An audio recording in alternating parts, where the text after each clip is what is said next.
Right now, somewhere in the world, a child is staring at a classroom board, waiting for the bell to ring. What that child probably doesn't realize is that classrooms are incredibly new. For almost all of human history, schools simply didn't exist. No bells, no report cards, no rows of desks. And yet humans still managed to pass knowledge from one generation to the next.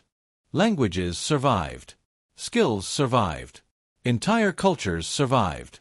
So when did humans actually start educating themselves? Not when schools were built. That's the easy question. The harder question is this. When did the first human decide that what they knew was worth teaching? The earliest clues don't come from books. They come from stone. Stone tools over 1 million years old reveal something remarkable. Their design stayed surprisingly consistent. That consistency suggests direct teaching. Someone learned, then taught, then someone else learned. For countless generations, knowledge moved from person to person. This was education before schools existed. Not a classroom. A demonstration. A child watched, copied, failed, then tried again. Sometimes the lesson wasn't spoken at all. A slight movement of the hand could teach more than 100 words. Knowledge lived inside people. And every elder was a walking library. Imagine living in a world where Google didn't exist. If you wanted answers, you had to find the right person. Need to survive a drought? Ask the person who survived the last one. Need to know which plants are safe? Ask someone who learned the hard way. When knowledge wasn't shared, it disappeared forever. That made teaching one of the most important jobs in human history. But information wasn't preserved through books. It was preserved through stories. Night after night. Generation after generation. Around the fire, myths became memory. Lessons became legends. And information traveled through time. The campfire was humanity's first classroom. And evolution may explain why children are so good at learning in the first place. Compared to most animals, humans grow up incredibly slowly. Many animals become independent within just a few years. Humans can spend nearly 2 decades learning. For a long time, scientists wondered why. Today, many believe this wasn't a weakness. It was one of humanity's greatest advantages. Human childhood became a dedicated learning period. A special window for absorbing information. Most species learn enough to survive. Humans learn enough to build civilization. And every generation starts where the previous one ended. Knowledge compounds. That's something no other species has achieved at the same scale. The evidence appears in the archaeological record. Around 100,000 years ago, humans were already creating surprisingly complex objects. These objects required multiple steps, which means they required knowledge. Knowledge that had to be remembered. And knowledge that had to be taught. Then something extraordinary appeared on cave walls. Horses, lions, rhinos.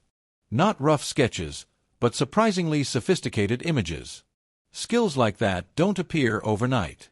They require practice, observation, and guidance from people who already know what they're doing. The community knew the skill before the individual did. That is education, even if nobody called it that. Then humanity made one of the biggest transitions in history. People stopped constantly moving and started building permanent settlements. Agriculture changed everything. As populations grew, information grew too. Farmers needed to understand seasons. Traders needed to count. Leaders needed records. Eventually, memory alone wasn't enough.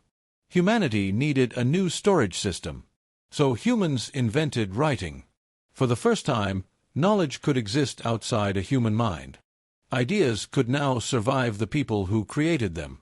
Knowledge became portable, copyable, and far more durable than memory.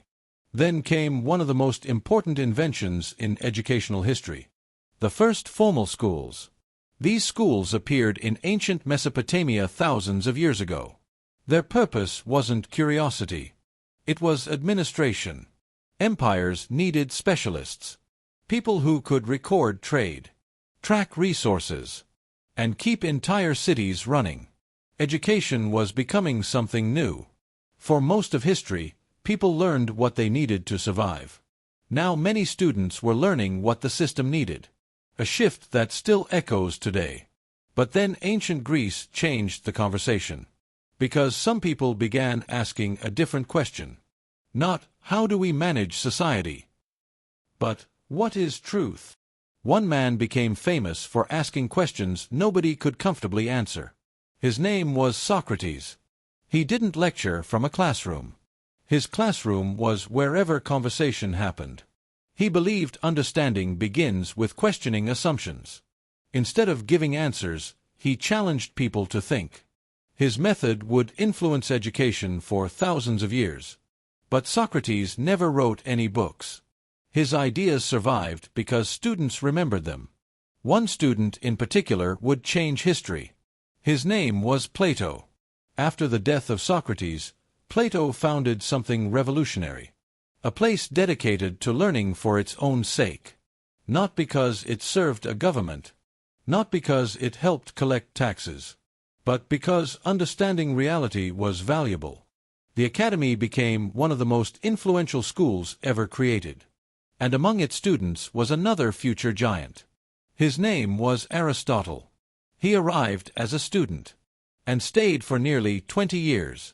Later, he built a school of his own and tried to organize everything humanity knew. Plants, animals, politics, ethics. The structure of many modern subjects can still be traced back to him. Education was no longer only about survival or administration. It had become a search for understanding itself. Centuries passed, and eventually universities appeared. Places devoted entirely to preserving and expanding knowledge. Students traveled enormous distances to attend them. But knowledge still moved slowly. Then another invention changed everything. The printing press. Books suddenly became far easier to reproduce. Ideas began moving faster than teachers could travel. And education began reaching more people than ever before. Then came mass education. For most of history, education had been limited. Now entire populations were entering classrooms. Governments realized educated citizens could transform societies. Literacy rates climbed. Scientific knowledge spread faster. Innovation accelerated. And yet the basic idea remained ancient. One generation teaching the next. The tools changed. The buildings changed. The technology changed. But the mission remained remarkably similar. To help young minds understand the world they inherit. And perhaps improve it. From prehistoric campfires to digital classrooms. The story of education is really the story of humanity learning from itself. Every lesson, every teacher, every student, every generation